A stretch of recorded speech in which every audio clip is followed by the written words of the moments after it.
Okay, game. So, tanggalin muna natin itong pata prod. Allegiant debugging. Tanggalin muna natin itong pata prod.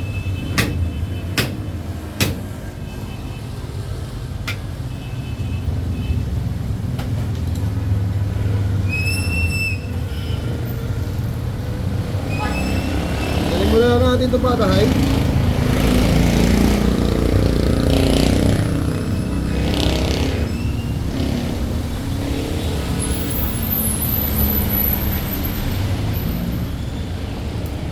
Muna tayo. Okay, simulan na natin to. Allegiant deboning tayo dito mga idol. Dali lang natin itong tampagan. Halos similarity lang din. Pero kakaibahan lang kasi guys, frozen ang kinakala sa Canada. Kaya yung kamay nyo, i-ready nyo talaga yan. Dahil pagka nasa Canada na kayo, libo-libong baboy ang kakalasin nyo na malamig. Kaya matigas talaga pag magkakalas kayo. Di tulad ng fresh gun to, madali lang kalasin kasi hindi malamig, hindi masakit sa kamay.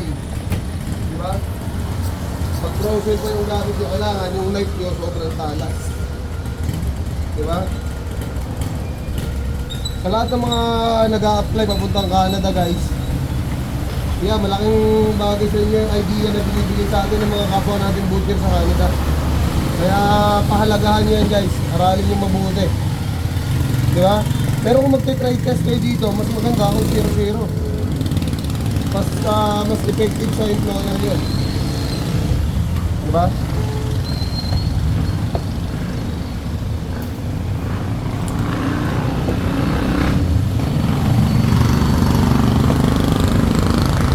Ito tayo sa Hamlet 1, 2, 3, 4. May bago na po.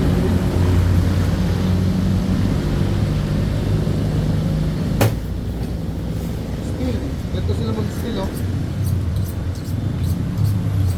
Yan. Proper steel yan guys, ha. Pag pupunta kayo ng Canada, kailangan nyo yung pag-i-steel na yun. Tapos pag mag-trade test kayo, kung bibigyan kayo ng trade test sa Canada, kailangan nyo rin aralin yung steel na yun kasi hinihingi ng employer yun.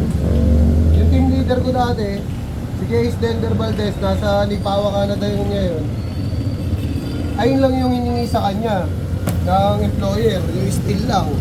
Nag-trade test siya. Nagpano siya ng video dahil marunong niya sa deboning, yung steel lang kinuha sa kanya.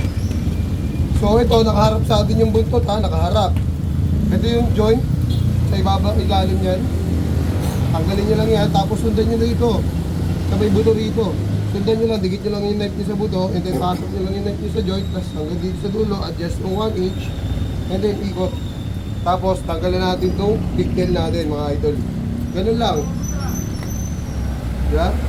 Napaka-basic lang. Tapos dito first layer. Ito, first layer. Kapag frozen yung baboy natin, tapos nakuha nyo itong first layer na to, napakadaling tanggalin ng mga laman na nakadikit sa bias guys. Tapos ito, ikot ko lang. Tapos dikit ko lang yung knife nyo sa buto. Ganun lang kasimple, oh. Diba? Parang alang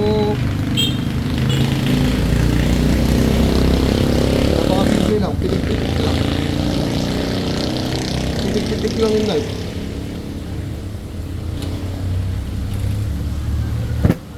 So yan, tingnan nyo rin mabuti kung paano yung ginagawa kong pag-aayos ng mga meat. Kasi kailangan nyo rin sa trade test yan. Sa mga nagbabalak mag-abroad dyan,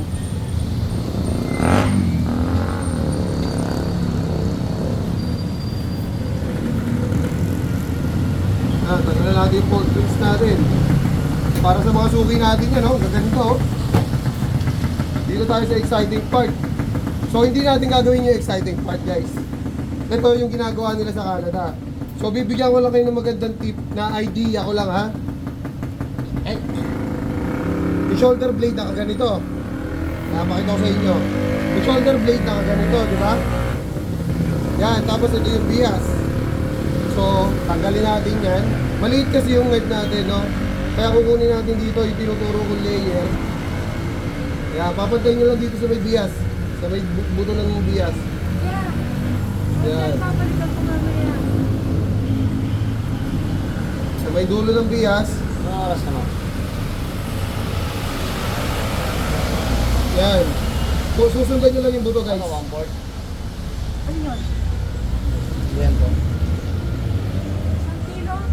1 kilo ba yan? Tapos, chicken quarter, ano yung peraso? Yan, sundan nyo lang yung buto. Okay. Chop na tong manok. May taba, may buntot ba? Ayun.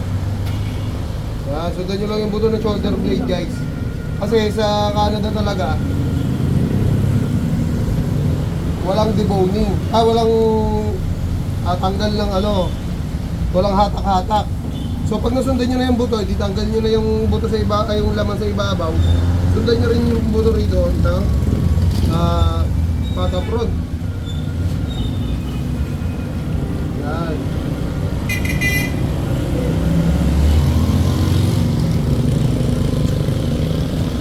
Yan, pag nasundan nyo na yan, ganun din dito sa kabila.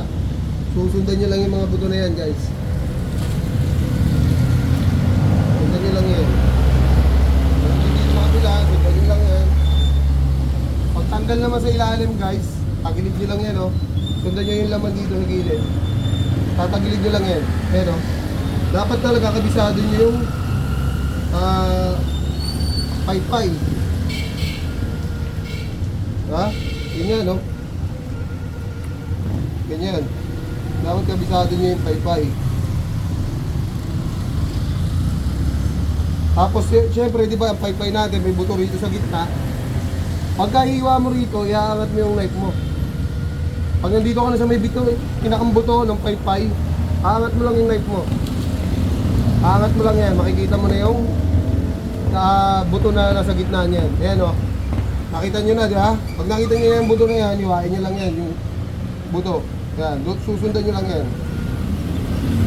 Tapos, pag nasundan nyo na yan, hiwain nyo ulit yung buto rito. Yan, pababa naman ulit.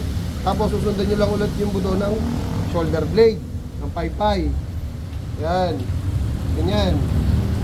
Ayan ganyan lang. Sundan nyo lang yan guys. Pero pag frozen to, pag nakuha nyo sa shoulder, sa soft tissue yan, madali yan. Tapos yun lang, hiwalay nyo na to. Tanggal na natin itong shoulder blade. Ganyan lang mag-debone sa Canada guys. So sana may nakuha kayong technique and tips, lalo na sa mga nag-apply abroad. At tapos, pagka mag-trade test kayo, ganito yung ayos na meat na gagawin nyo guys. Yan. Diba? Ganyan ang ayos. Kasim, shoulder blade, pata front, foregrips, sama-sama sa may shoulder part. Sa ham leg naman, pigtail, pata hind, bias, ham, or pigi, nasa yan yung ulo. So nandito yung middle part. So yun lang guys, sana nakatulong sa inyo yung technique na yan. And peace out!